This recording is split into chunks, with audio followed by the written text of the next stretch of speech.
What's up, everybody? Nick Whalen, Jeff Erickson here from RotoWire. Week 1 officially upon us. We are back with our top sneaky ads heading into the week. Jeff, really looking forward to doing this with you throughout the season. We'll be coming to you each and every week with our best sneaky ads. We're not talking guys who are, 50, 60% rostered, maybe not even 30 or 40%. If you're in a deeper league, maybe some guys to consider stashing in standard leagues the rest of the season. This is where you come for the sneakiest ads of the week.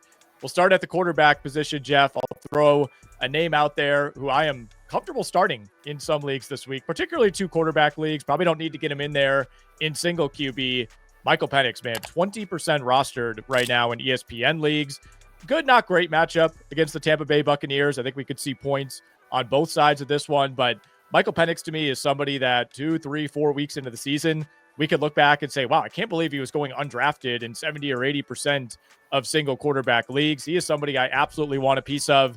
I will say Trevor Lawrence, if there's a time to start him, this might be the opportunity, especially early in the season for Jacksonville, going up against what may be the worst defense in the NFL again this season in the Carolina Panthers. So certainly justifiable to throw Trevor Lawrence out there this week over some guys you probably drafted well ahead of him earlier in draft season.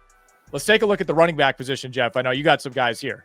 Yeah, let's talk Ollie Gordon. This is the week you got to grab him if you drafted an early draft. If you drafted in a late draft, he's probably already rostered. That's part of the problem.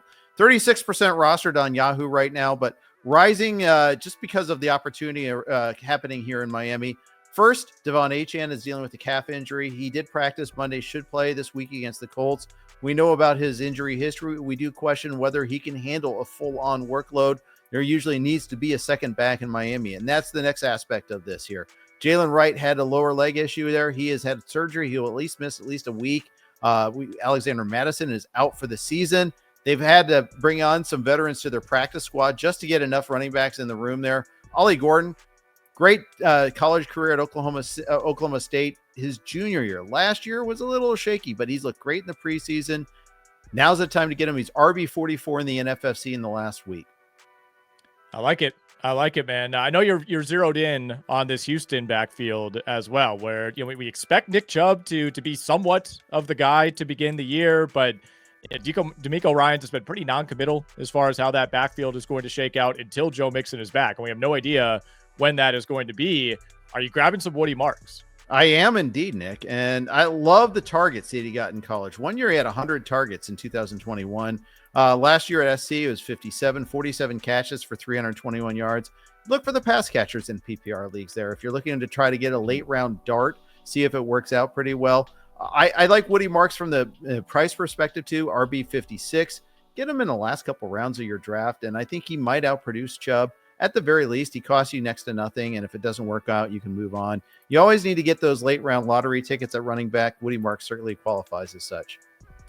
Couple backs for me. I'm always looking to get these high-end handcuffs, and everybody knows about Tyler Algier and Trey Benson and Braylon Allen. Will Shipley is starting to get into that mix as well. DJ Giddens for the Indianapolis Colts. I think he's going to open the season as the number 2 back behind Jonathan Taylor. Now, we know when JT is healthy, he's going to get the workload, but I want DJ Giddens. If I have a roster spot, if I'm in a deeper league, somebody I want to hold on to in the event that Jonathan Taylor misses some time. I think we also got to keep an eye on the Cleveland Browns heading into week 1. Excellent matchup against the Cincinnati Bengals. I think it's justifiable to even consider starting Joe Flacco in a 2-quarterback league, but we don't know how it's going to break down. You expect Jerome Ford to be the starter. He's probably rostered already in your leagues, but Quinshon Judkins might be out there. Dylan Sampson probably out there. We have no idea how this backfield is going to break down as the season goes along. And for what it's worth on Quinshon Judkins, there was a report on Monday that he could play in week 1 in some capacity. We'll see about that. But again, it's the Cleveland Browns. You're going up against the Bengals. Might be your best matchup fantasy-wise of the entire season. Let's move on to wide receivers, Jeff. Isaac Teslaa in Detroit. You and I both like him as an early ad. Yeah, we do. They traded away Tim Patrick. The Lions did. When Brad Holmes makes a case to draft a player, you listen. You got to be familiar with his game because we've questioned the judgment before, and Teslaa was his quote-unquote favorite receiver. He didn't say the best receiver in the draft, but his favorite receiver in the draft, traded up to go get him in the draft. Teslaa is one of those guys that does a lot of the things that the Lions love, a lot of pass blocking. Pass blocking doesn't help us run blocking doesn't help us in terms of getting, fantasy points, but it gets your player on the field. And that's the important thing. Teslaa is a step away from getting a decent number of targets. Not a playable player in week one, but a player you want to have on your roster, I think, for the long haul. Gets a lot of reps on a good offense. That's exactly the way to phrase it. Not a guy who, as a wide receiver 3 with all these weapons around him, not a weekly starter, but you want that insurance, almost a handcuff to Amon-Ra St. Brown and Jameson Williams for a team that scored over 33 points per game last season. I'll give you Cedric Tillman. I know he's about 40% rostered on ESPN. That number will vary site to site. But it's the Cleveland Browns going up against the Bengals, Jeff. I'm going to keep hammering it. It's probably the best matchup of the year for Cleveland. If there's a time that you want Cedric Tillman in your lineup, this is probably the week. And I'd look at Pop Douglas as well. 20% rostered right now in ESPN leagues. Pretty decent matchup against the Raiders this weekend. Least talented defense in the NFL, in my opinion, at least in the bottom 3, bottom 5 when we're talking about the Raiders. Pop Douglas looks like he's earned that slot job for the New England Patriots. Requires some faith, of course, in Mike Vrabel, some faith in Drake May, but I think this is a pretty good spot for that Pats offense to get off to a hot start. Any other receivers for you? Take a look at Denver. They trade away Devon Vele. Marvin Mims is already banged up a little bit, and we've seen with Mims, they don't necessarily trust him to be a guy that runs all the routes on the route tree. So I'm seeing a lot of sharps in my league take a stab at either Troy Franklin or Pat Bryant, the rookie out of Illinois. Mm-hmm. Both are less than 3% rostered in Yahoo leagues right now. Have some palpable upside in an offense that should be a lot better in year 2 under Bo Nix. Another year under Sean Payton. This is a guy, again, in the case of Bryant, that was coveted by Payton at the draft. All right, the tight end position, Jeff. If you need a little depth, if you need a fill-in starter, if you're in a multi-tight end type of format, go grab Brenton Strange of the Jacksonville Jaguars. We're going to keep hammering these matchups in week 1. Carolina, horrendous defensively last season. Terrible against the run, terrible against tight ends as well. Gave up a ton of production to the position last season, including an NFL-leading 11 touchdowns. Brenton Strange steps in as a starter now. No Evan Ingram. Had a few splashy weeks last season after Evan Ingram went down. I expect him to take a step forward. I think we could be talking about him as like a year or two away Tucker Kraft type of player, Jeff. Maybe not quite that talented, but I think the opportunity will be there for him in Jacksonville, specifically in this matchup against Carolina. I know you and I both really like David Njoku this week to once again go back to the Cleveland Browns. Now, David Njoku is rostered in just about every league. What about Harold Fannin? So I love Harold Fannin too. This is another one where it's a rainy day kind of acquisition.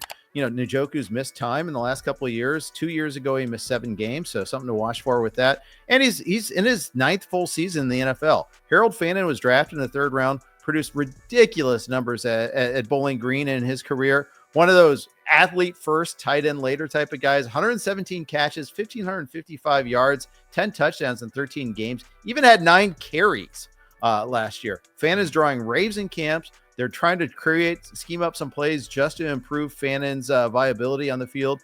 He will be the team's 2nd tight end. You don't use him in week 1, but if you're in a keeper in a dynasty league, or if you're in a sicko like me and playing a 2 tight end league, Harold Fannin should be someone that's on your radar. I think another thing to keep an eye on with Fannin, Jeff, David Njoku is in the final year of his deal. I don't think either of us think this Browns team is going anywhere. Doesn't happen all that often in the NFL like it does in baseball or the NBA. But if David Njoku is traded mid-season, I think there will end up being a bidding war for Harold Fannin. So get in early on him if you can. And I'll leave you on this one, Jeff. Isaiah Likely 7% rostered right now in ESPN leagues. If you have an IR spot, if you're light at tight end, go grab Isaiah Likely. I think that's going to pay major dividends later in the season. Yeah, and we saw flurries last year. The only problem is trying to time the market with Isaiah Likely. But it's not out of the realm that Mark Andrews gets hurt again, too. And another guy, he unlike the Browns, the Ravens are going somewhere. They're going to be fine. They're not going to be trading Andrews at the deadline, but they might be working Likely in over the course of the season a little bit more often. There you have it. Sneaky ads ahead of week 1 of the NFL season. Enjoy the Thursday night kickoff game. Enjoy the Friday night game out in Sao Paulo. We'll have sneaky ads coming for you right here every single week. Put in that code. You see it right there on your screen. 15% off YouTube 15 off anything we offer over at RotoWire.